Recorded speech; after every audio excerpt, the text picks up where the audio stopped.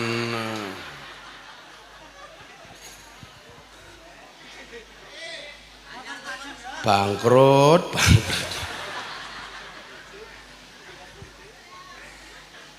Ayo Pak Kapolsek, masa nyangoni bocah hadroh mani politik? Wis ra nyangoni cangkeme cerewet. Kalau sodako itu Bu, tak kasih rumusnya supaya uangnya banyak terus ya Bu ya. Sodako itu ternyata bisa dilakukan dengan 4 cara. Berapa Bu? 4. 4 ini menurut Al-Quran, jenengan punya uang 100.000 umpamanya, pengen disedekahkan, sedekahkanlah dengan 4 cara ini. Alladzina yunfikuna amwalahum billaili, waktu malam, wan nahar, siang hari, sirron, tersembunyi, wa alaniyah, terang-terangan. Jadi kalau Anda pengen sedekah uang 100.000, yang 25.000 Anda sedekahkan di siang hari, yang 25.000 disedekahkan di malam hari, yang 25.000 sembunyi-sembunyi, yang 25.000 terang-terangan. Itu perintah Al-Quran.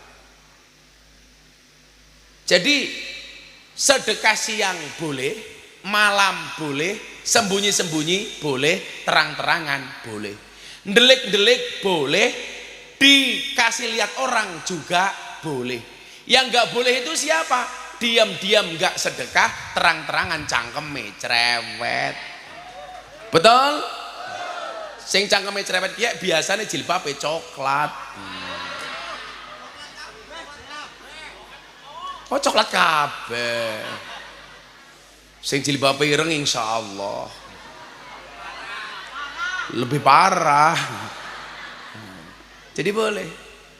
Lah, saya itu banyak memberi bukan karena saya kaya, tapi karena saya tahu betapa susahnya orang menderita. Saya itu banyak, bagi saya berprinsip, kaya itu bukan seberapa banyak yang kamu miliki, tetapi seberapa banyak yang kamu beri. Contoh ngeten Pak, saya di Jakarta sama teman-teman saya super kaya, naik mobil mewah. Itu dompetnya nggak ada uang cash Pak, isinya cuma kartu, kredit, debit card, ATM, dan lain-lain. Nggak bawa uang cash, saya lihat dompetnya cuma 100.000.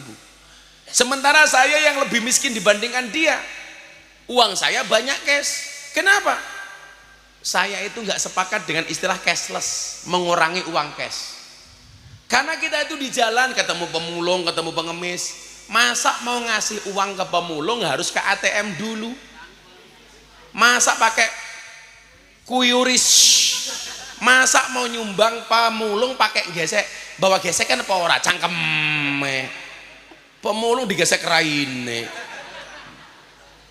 Ya itu butuh uang cash. Maka ketika di Prancis tahun 2022 akhir, saya ke Prancis sama istri saya.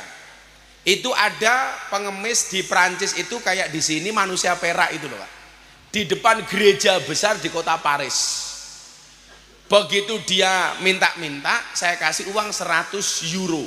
Itu sama dengan 1,8 juta. Ini manusia silvernya ini langsung turun dari tempat dia berdiri, ngejar saya Pak. Kenapa Anda ngejar saya? Ada yang salah? Enggak. Saya heran sama Anda.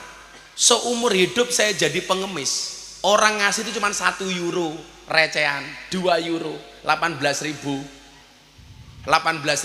Kok Anda ngasih saya banyak banget, 100 euro. Saya bilang apa? Inilah akhlak yang diajarkan oleh agama saya, agama Islam. Coba Anda bayangkan, hanya dengan memberi saja kita bisa dakwah Pak. Makanya nyuwun sewu, dakwah itu tidak harus ditampilkan di mimbar seperti saya hari ini, ceramah ngalor ngidul. Begitu Anda pengen dakwah kepada orang lain, coba Anda lihat, hanya dengan memberi sekalipun itu sudah nilai dakwah. Makanya yang biasa ke pengajian di pondok saya, lingkungan saya semuanya Katolik Pak, 60%. Saya kalau beli beras, yang saya kasih beras tidak hanya umat Islam, tetangga saya Katolik semuanya saya belikan. Kalau saya zakat Pak bisa berkintal-kintal. Saya terakhir beli 25 ton. Yang kepada orang Islam saya niatnya zakat, kepada orang non Islam saya niatnya hadiah dan sedekah. Boleh Pak, itu sudah dakwah. Bukan berarti uang saya banyak, tapi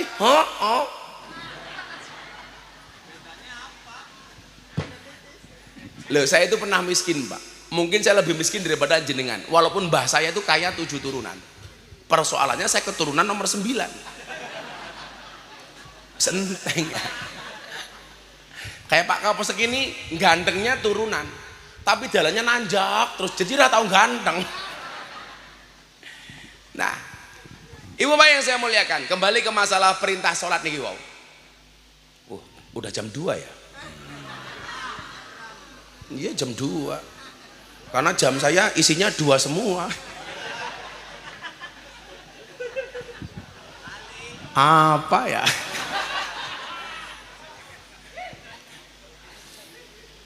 Pokoknya orang rujak beling mau 1, mau 2, mau 3 boleh, terserah. 1 silakan, 2 silakan, 3 silakan.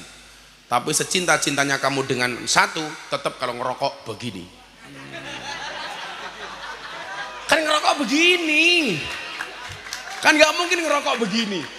Nyekelnya keprimen, masa ngerokok? Iya. Loh, coba kamu ngerokok, rokok kamu dipegang, cara nyekel keprimen. Nah, itu begini. Orang mungkin nyekel rokok kayak iya, keprimennya begini. Ngerokok. Kan saya bukan perokok Bu, saya sama sekali gak pernah merokok. Ibu-ibu kalau cari menantu seneng yang ngerokok apa tidak? Tidak ya Gus Miftah ya. Saya dari kecil gak pernah ngerokok Pak. Makanya saya sehat, saya gak ngerokok, hidup saya itu sehat. Makanya saya jarang sakit. Ya paling sakit hati. Karena belum ngaji, belum diamplopi sudah dirampok sama Tamimuddin. Makanya semua banser duduk yang berdiri hanya Tamimuddin. Nah, terus bayaran ya. Nah, yang mau saya muliakan, di mana arti pentingnya sholat? Allah sampaikan di dalam Al-Quran, wa aqimus sholata wa atuz zakah warka'u ma'rokin. Kalau perintah sholat itu banyak pak ayatnya. Hafidhu ala sholawati wa sholatil wusta wa qumu lillahi qanitin. Perintah sholat itu banyak. Ini menunjukkan betapa pentingnya perintah sholat. Yang perlu kita pahami yang pertama, kita malu sama Nabi kalau nggak mau sholat. Alasannya apa? Orang yang paling berjasa sholat hanya 5 waktu itu Kanjeng Nabi. Atas nego diplomasi Kanjeng Nabi Muhammad kepada Allah, sholat hanya cukup 5 kali saja. Karena perintah awalnya sholat itu jumlahnya 50 waktu. Atas negonya Kanjeng Nabi Muhammad, akhirnya sholat itu cukup 5 waktu saja. Jumatan cukup sekali saja. Maka sealim-alimnya, sesoleh-solehnya orang Kebumen, tolong Jumatan cukup sekali saja hari Jumat. Maka barang siapa sholat Jumat di hari Sabtu, sesatlah ia. Jumatan bendina.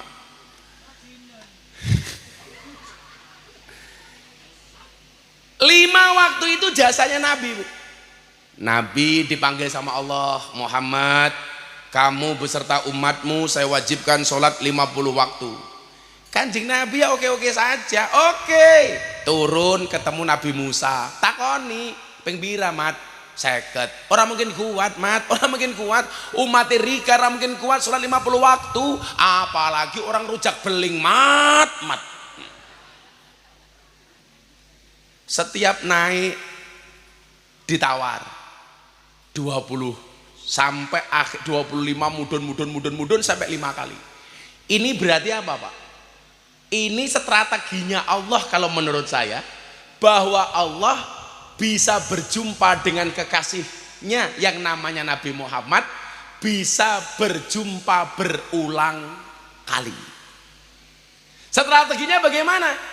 Dengan cara memberikan sholat yang tadinya 5 waktu ditawar beberapa kali, akhirnya turun sampai 5 kali.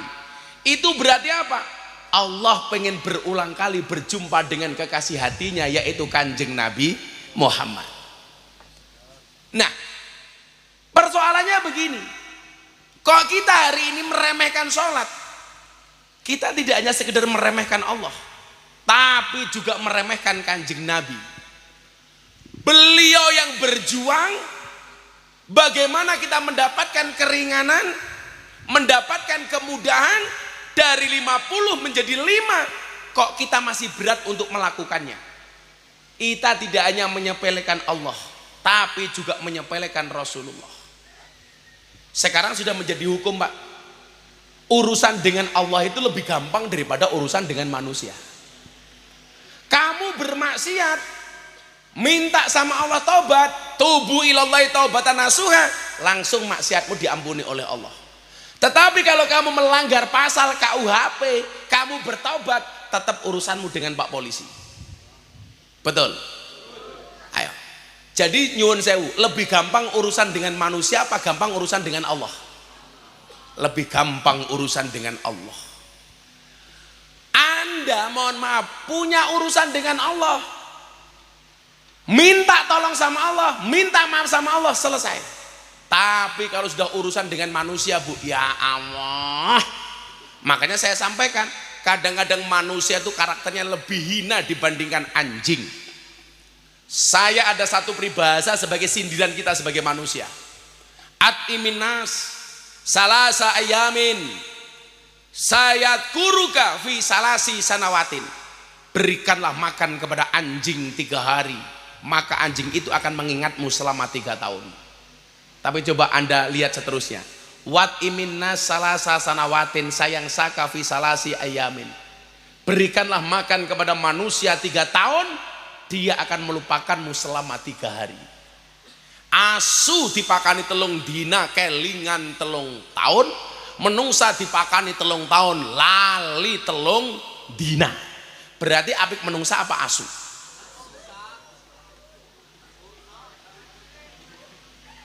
Makanya kemarin saya ketemu dengan teman saya Amerika. Apa bedanya anjing Amerika sama anjing di Indonesia? Bedanya 1. Kalau di Amerika anjing seperti teman, kalau di Indonesia banyak teman seperti kamu ngomong anjing kenapa lihat aku?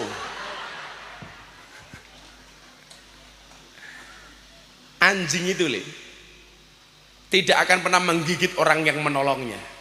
Tapi banyak manusia ditolong justru menggigit. Betul Bu? Tetangga saya itu Katolik punya anjing. Itu mohon maaf, kalau sama orang lain teriak-teriak guk guk guk guk guk guk. Tapi kalau majikannya datang manut. Karena anjing tahu siapa yang ngasih makan. Hari ini kita banyak baik sama orang, justru kebaikan itu dilupakan, malah menggigit lebih parah daripada anjing. Contoh anjing-anjing Israel. Israel itu awal mulanya tamu Bu, numpang ke Palestina. Israel itu nggak punya tanah, dia itu numpang betah, akhirnya justru mengusir tuan rumah. Itu yang terjadi di Gaza Palestina Pak. Mereka itu pendatang, nggak punya wilayah. Dan mohon maaf, itu bukan perang agama, tapi itu tragedi kemanusiaan, penjajahan. Mereka itu apa? Penjahat Israel itu. Mereka cuma numpang, dikasih tumpangan, begitu betah, yang punya tanah diusir. Yang saya khawatirkan kalau Rohingya itu banyak masuk ke Indonesia seperti itu. Sekarang rakyat kita susah, banyak yang nggak bisa makan. Orang Rohingya diterima dikasih makan, masih protes Pak. Katanya makannya kurang enak, kurang banyak, sekarang minta tanah, ya bajingan ya. Kita aja yang orang Indonesia masih banyak yang belum punya tanah. Sekarang mohon maaf, kalau menolak Rohingya itu bukan berarti menolak Islam. Karena sekarang orang-orang Rohingya yang ada di Indonesia itu sudah tidak menampakkan akhlak Islamnya. Ternyata yang masuk itu bukan hanya pengungsi, tapi juga terjadi penjualan manusia. Jadi para penjualnya ini bilang, kamu kalau tinggal di Indonesia enak. Ini orang-orangnya suruh bayar kepada markusnya, kemudian dibawa ke Indonesia. Ini terjadi perdagangan manusia. Ini kalau lama-lama dibiarkan Pak, hati-hati. Orang Indonesia akan justru terusir gara-gara mereka. Makanya saya sepakat dengan Pak Jokowi, hati-hati. Makanya kemarin Pak Prabowo juga bilang sebagai Menteri Pertahanan, hati-hati. Saya nggak mau terjadi peristiwa Israel dengan Palestina. Mereka dibaiki tapi justru kemudian mengusir yang punya rumah. Kita belajar Pak hari ini. Banyak orang yang kita baik dengannya, tapi justru air susu dibalas dengan air tuba. Diapi malah nyokot. Sama hari ini. Dulu didukung, disponsori, dikasih modal. Sekarang malah membuat malu di hadapan orang lain. Kan aku nggak nyebut nama. Aku jengkel saja.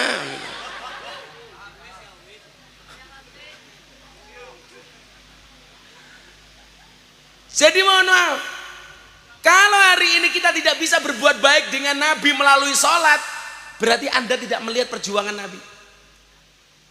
Bagaimana kemudian satu saat, saya ceritakan ini Bu, sholat-sholatnya awake dewek, ternyata lebih dicintai oleh Allah dibandingkan sholatnya malaikat Jibril sekalipun.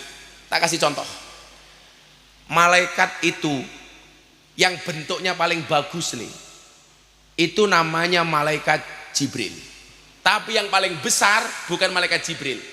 Malaikat Jibril di atasnya ada lebih malaikat yang lebih kuat, lebih besar daripada Jibril, yaitu malaikat Israfil, peniup trompet, sangka kala. Santri saya tanya, sangka kala itu berapa kali Bah? Setahu saya 3 kali. Pertanyaannya, sebelum niup trompet, sekarang tugasnya malaikat Israfil apa? Modar ya. Masa latihan? latihan niup trompet. Delalah tet muni tsunami. Begitu tet Merapi jeblok dar. Kan Merapi. Tes sound, cek sound. Jane Inyong pengen ngombe degan tapi rupane kayak kiye. Kan Inyong ra tegel ya. Masa rupane letek kayak kiye. Aku zizi. Tapi Mudin, bener karena degan jadi cakot ya.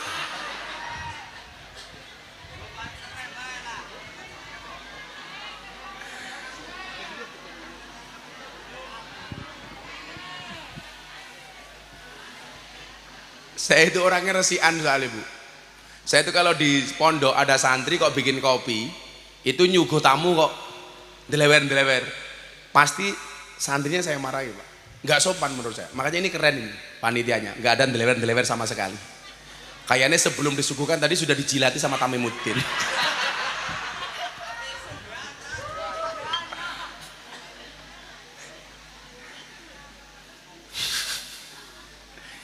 Saya kasih contoh, walaupun sholatnya awake dhewe karo karuan, itu disukai sama Allah. Jadi malaikat Jibril itu malaikat besar, punya sayap 1200. Di atasnya ada malaikat Israfil, peniup trompet. Di atasnya ada malaikat yang lebih besar dibandingkan Israfil. Namanya malaikat Hamalatul Ars. Malaikat yang nyangga ars. Itu kalau gedenya nggak bisa diceritakan. Nah, karena bentuknya malaikat Jibril itu bagus banget Bapak Ibu, dia seneng.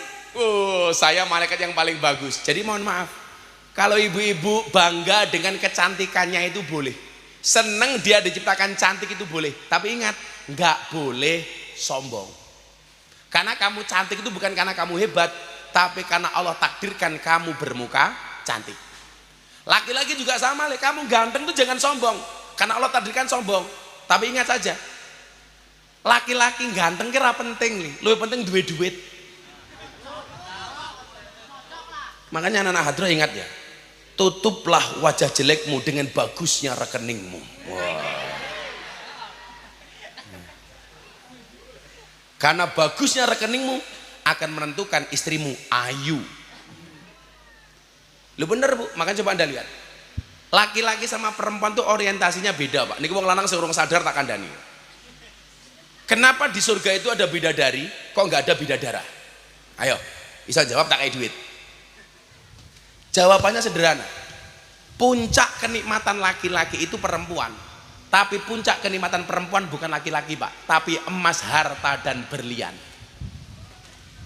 Betul Bu? Makanya mohon maaf, jangan kaget. Banyak wong lanang rupane elek tapi bojone ayu.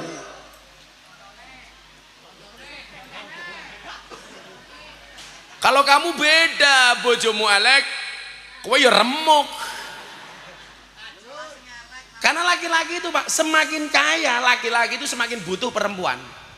Tapi perempuan semakin kaya nggak butuh dengan laki-laki. Ini fakta. Apa laki-laki model kiye?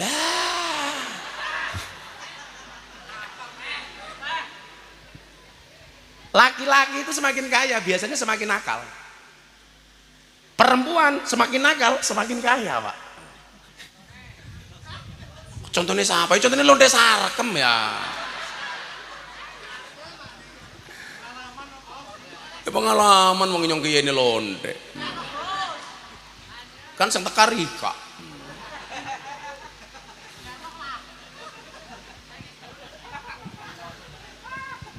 Jadi orang dipuji karena tampan itu boleh dia senang. Malaikat Jibril pun sama Pak. Saking senengnya malaikat Jibril karena bentuknya bagus, dia tasakur kepada Allah. Apa bentuk syukurnya Bapak Ibu? Malaikat Jibril melaksanakan sholat 2 rakaat. Berapa rakaat? 2 rakaat. Berapa? 2 rakaat. Berapa? 2 rakaat. Setiap rokaatnya bukan satu rokaat, setiap rokaatnya bukan satu rokaat. Kan iya, setiap rokaatnya malaikat Jibril melaksanakannya selama 20.000 tahun. Berapa? 20.000 tahun. Berarti 2 rokaat malaikat Jibril waktu sholatnya berapa lama? 40.000 tahun. Coba bayangkan, saking senengnya Pak, bentuknya bagus. Setiap rokaatnya 20.000 tahun. Rokaat pertama 20.000, rokaat kedua 20.000, total 40.000. Nggak ada totalnya 30.000, nggak ada.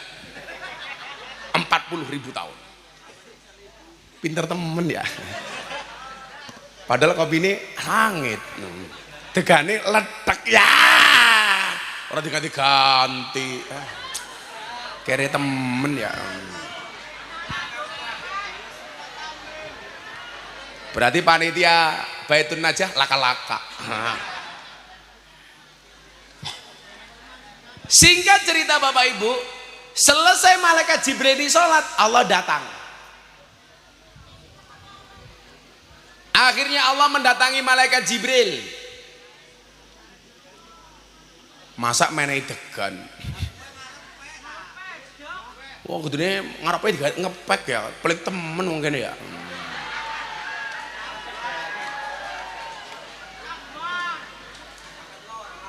Wong pengajian karo Gus Miftah sing miringi hadroh setan 1000.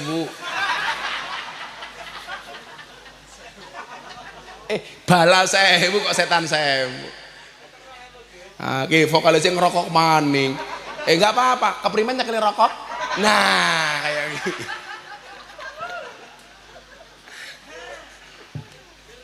Ya sanggon-gon ngerokok ya kayak kiye. Masa ngerokok kayak kiye? Allahumma degan ya Allah.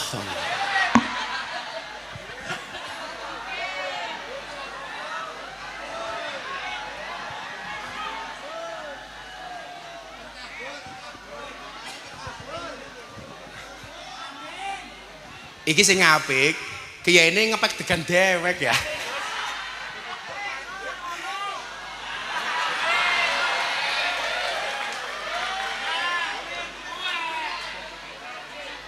Yang di atasnya tamim itu loh Pas. Nah, kalau sing sana terlalu tua, santen kental. Baru ini saya pengajian berpuluh-puluh tahun, disuruh nunggu ngepek degan.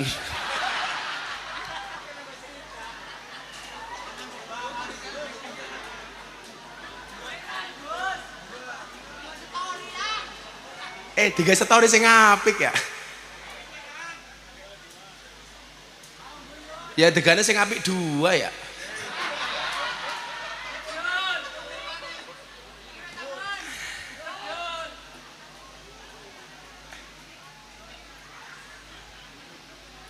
Suwe temen ya.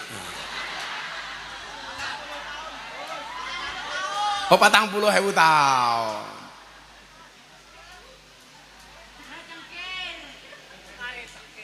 Kelihatan cengker ya apa-apa, paling kecing. Ya. Kemudian kita tunggu degan yang kedua.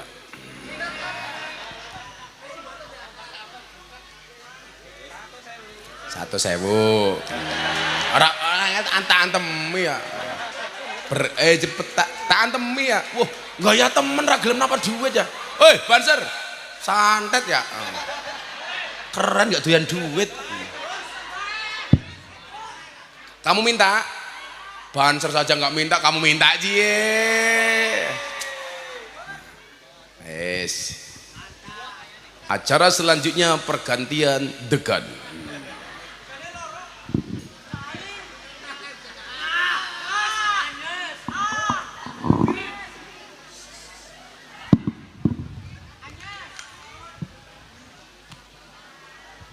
Langsung enteng. Tamim, sisi mana kan 2. Wah.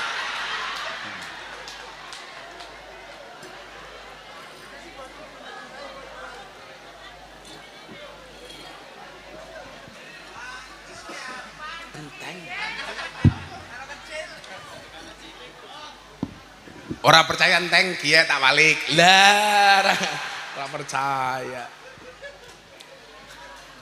Maning. Ini untuk Cahadro saja, yang rupanya elek kayak rupamu. Ya Allah. Mau cerita. Pengajian rujak beling degane loro.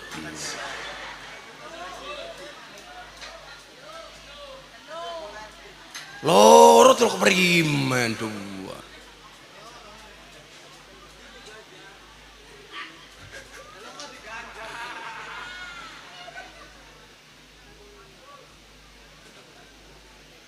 Akhirnya datang lagi. Iya. Jenenge Riyadi. Kene, Di. Makasih ya, Di. Nah, jelok sangu ra, Di? Oh, boten. Apik temen ya. Ya, kita doakan dapat ganjaran. Ganjaran tok. Kita doakan Riyadi panjang umur.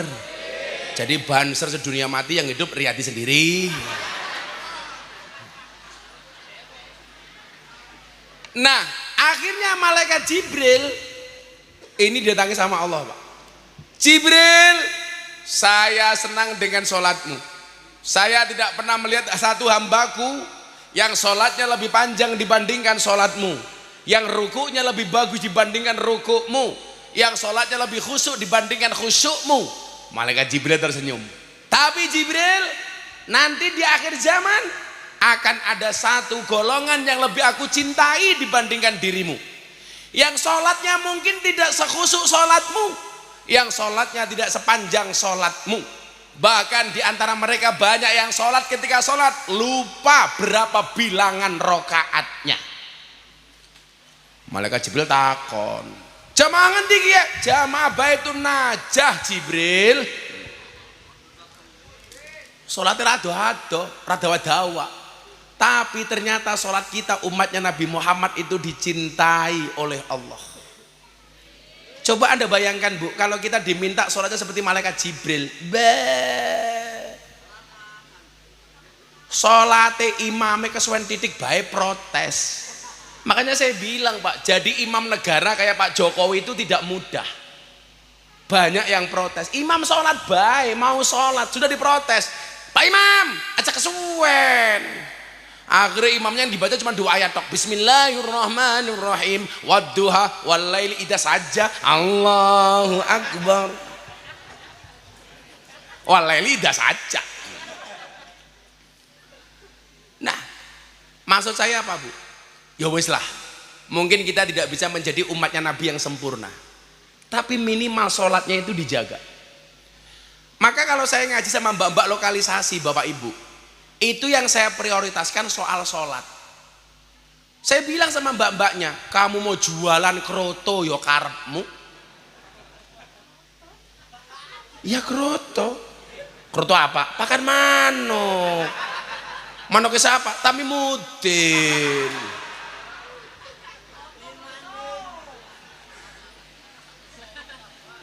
Nanti jangan-jangan Tami Mudin dikasih uang neng sarkem ya.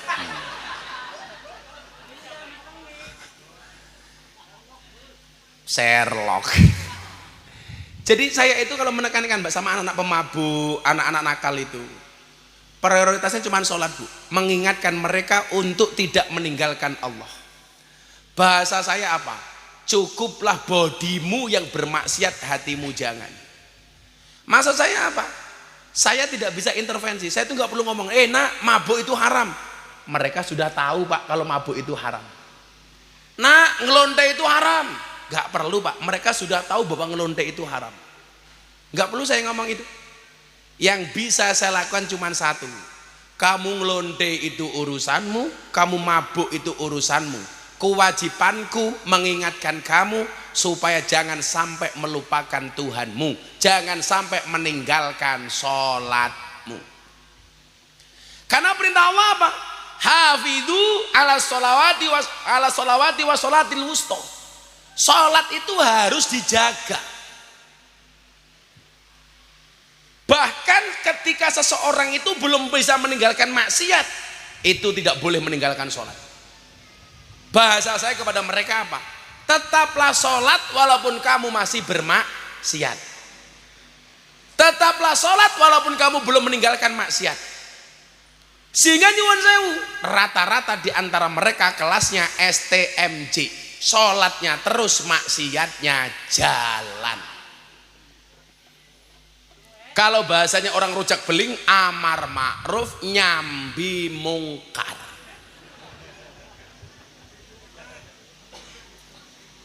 Persoalan masih maksiat, ya kuat-kuatan. Yang paling cilaka itu sudah ahli maksiat dan gak pernah mau sholat. Saya dikasih tahu gini, bah, kita itu repot kalau mau Jumatan. Orang memandang kita itu dengan sebelah mata. Apalagi kalau kami punya tato, kemudian telinga kami ditindik. Karena anak kafe itu identik dengan tato, identik dengan telinga yang ditindik. Tindikannya macam-macam, Bu. Anda pakai mor, baut, tiang listrik gitu kan. Tatonya macam-macam, kayak Mbak Purel di Kalimantan Selatan. Di atas dadanya ditato Gus Miftah. Karena saking ngefansnya sama saya, begitu video call ternyata benar, Pak, Gus Miftah. Saya tanya, Mbak, kenapa ditato Gus Miftah? Saya mengidolakan Gus Miftah, tapi jangan tato lah. Kan dulu Gus Miftah pernah bilang seseorang itu besok di hari kiamat akan dikumpulkan bersama orang-orang yang dicintainya. Iya, mungkin kita tidak bersama di dunia, Gus, tapi mungkin bisa bersama di akhirat. Ya Allah, coba bayangan deh, nyoh.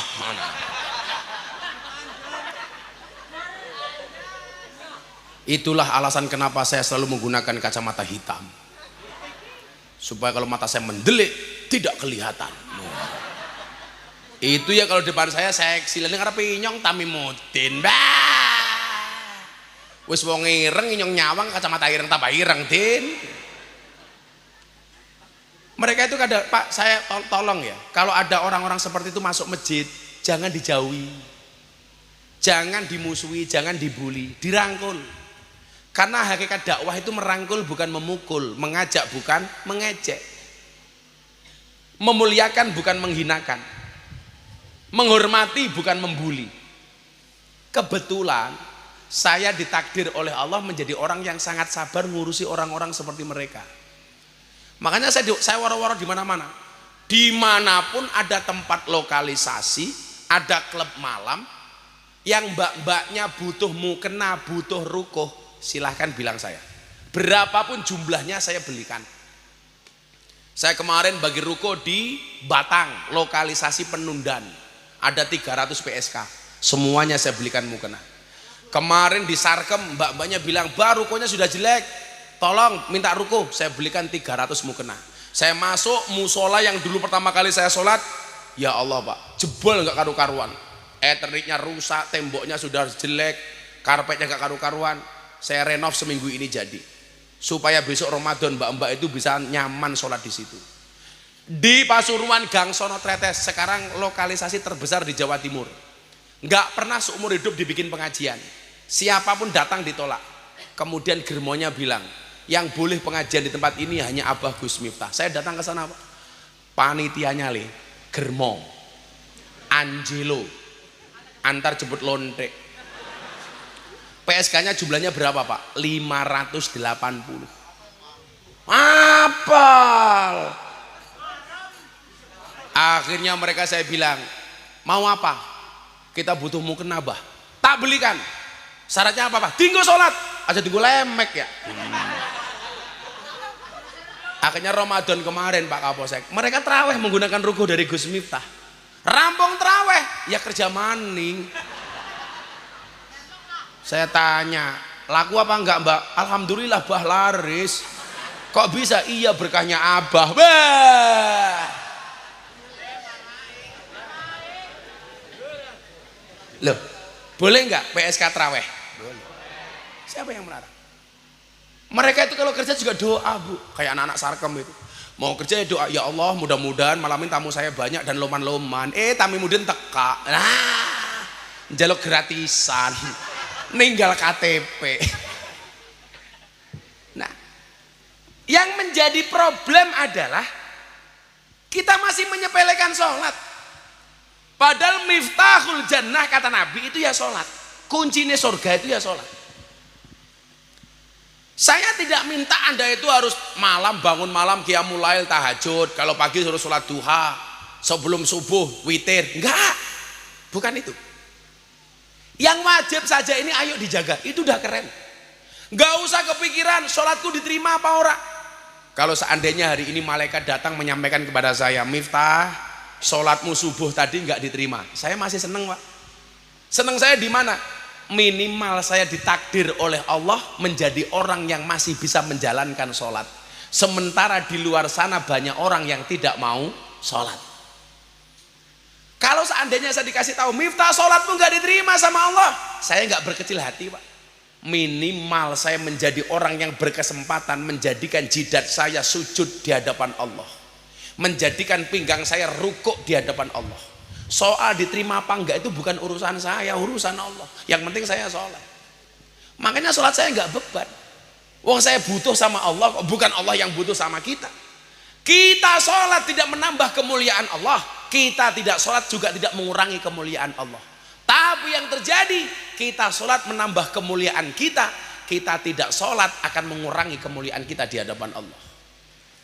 Makanya nyuwun sewu, musik yang paling indah itu bukan lagu nemen, bukan lintang asmoro, bukan nemu, bukan rungkat, bukan rujak beleng nagih janji, bukan mangku purel, tetapi yang paling indah adalah suara azan. Allahu Akbar, Allahu Akbar. Itu indah bagi orang yang hatinya dekat dengan Allah. Tapi orang rujak beling Pak, ya Allah, Allahu Akbar, Allahu Akbar, dijawab adzan maning.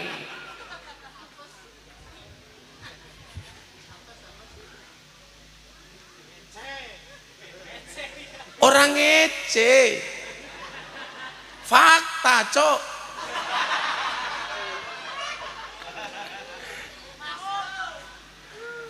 Ayo bocah-bocah nom iki. Kan dua blek karepmu lali. Semua orang punya masanya, Pak. Apa dulu kayak Pak Camat, Pak Kesra dulu dari muda sudah baik. Siapa yang ngomong? Apa Pak Kapolsek ora tau nakal? Ya mangku purel bareng.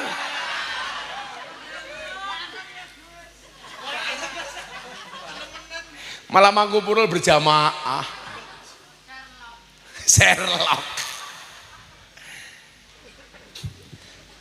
Saya Pak ya, itu punya jamaah kaya, nakalnya minta ampun. Tiap malam karaoke mabuk. Bahkan karaoke-nya itu kan 24 jam. Biasa 24 jam gak keluar Pak. Tapi dia itu selalu ingat kalimat saya. Di dalam karaoke sama mbak-mbak itu, waktunya sholat ya sholat, gelar sajadah di hadapan karaoke. Ditanya, kok kamu begitu? Ya saya memang mabuk, tapi saya butuh sholat. Makanya yang saya lakukan tuh kadang-kadang di luar kewajaran. Orang suka mabuk, saya datangi, minta tambah, saya tambahi. Syaratnya kamu harus sholat. Dulu sebelum orang mengenal saya Pak, saya biasa ngimami sholat di Malioboro. Mbak-mbak Sarkem tak imami sholat. Diprotes sama kiai-kiai. Goblokmu Miftah, wong mabuk diajak sholat, rano manfaate. Orang bakal ditampak, orang bakal diterima. Sholatnya orang mabuk tidak diterima oleh Allah 40 hari. Inilah kita selalu menempatkan diri sebagai Tuhan, mengambil wilayahnya Tuhan. Saya bilang diterima urusannya cangkemmu, tapi urusannya pangeranku. Maka kemudian apa? Yang anak-anak muda suka lihat TikTok itu, muncullah quote yang paling viral dari Gus Miftah. Apa quote-nya? Cukup Rokib dan Atid yang menilai amalku, cangkemmu rausah melu-melu.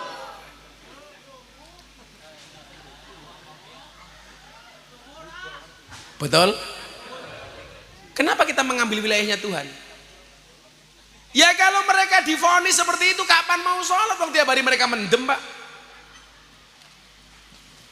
Sholat mereka nyeni loh Bu. Allahu Akbar. Di belakang saya anak-anak mabuk mulai ikut sholat. Allah.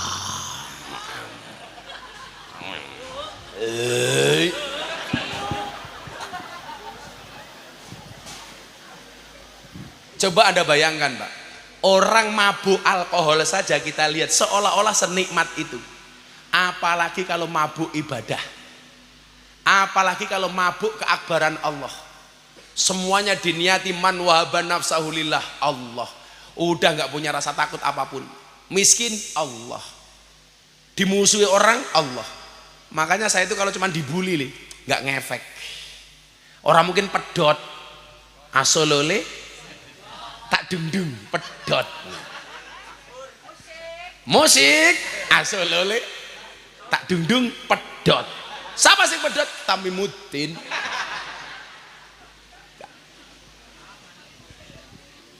Coba, saya itu seminggu dibully 3 kali.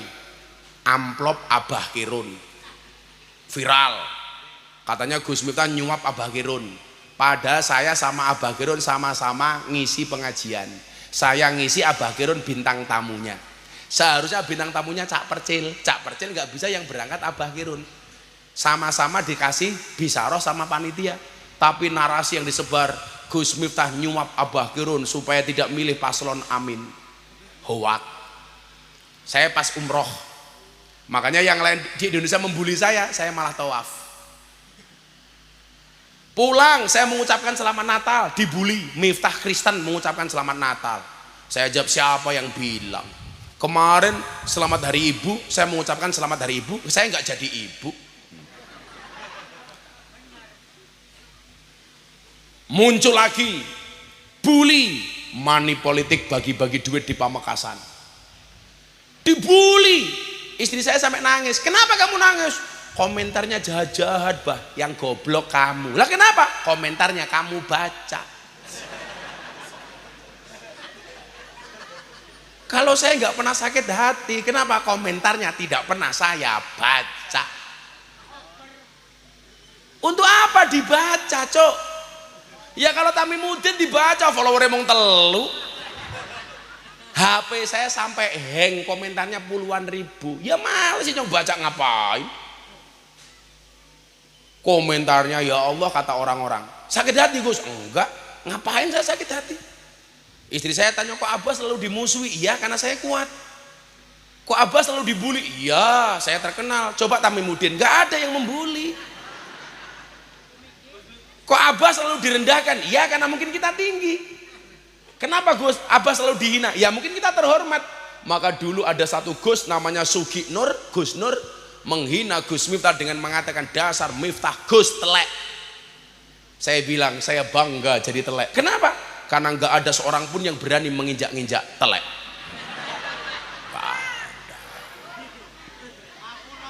Ada yang berani nginjak telek? Nggak ada. Pasti dihindari.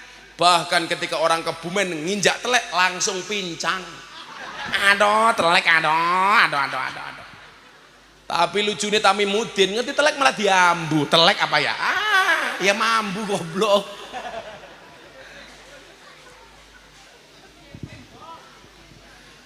Pokoknya kalau diposting di TikTok yang FYP judulnya Tamimuddin. Mangan bodin ngombene susu. Tamimuddin, kok ababmu mambu? Masuk. Maning. Ya, kalau ini kata-kata banyak ya. Cinta Gus Miftah kepada orang Kebumen itu seperti hujan yang turun di malam hari. Dia tetap turun ke bumi walaupun tidak pernah menjanjikan pelangi. Iya. Posting.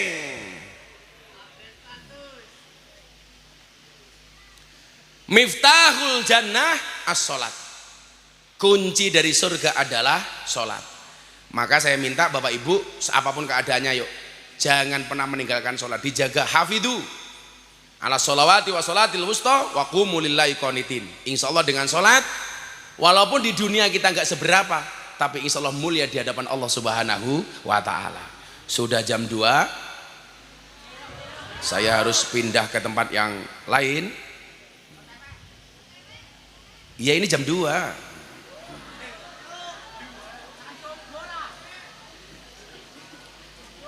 Ini jam saya 2 semua.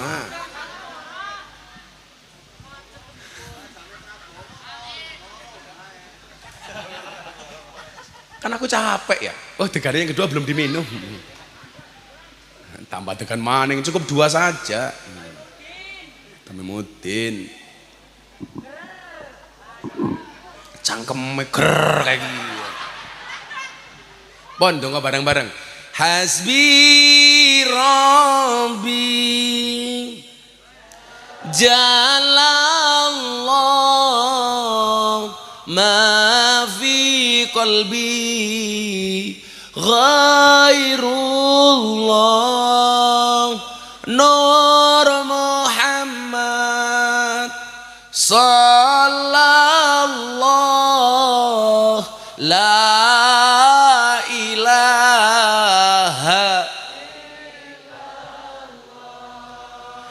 hasbi rabbi jalallah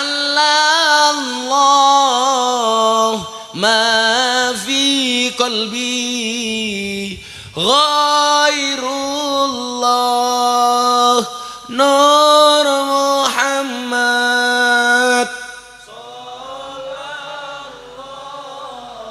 la ilaha illallah. Bismillahirrahmanirrahim. Allahumma sholli ala sayyidina Muhammad wa ala ali sayyidina Muhammad walhamdulillahi rabbil alamin.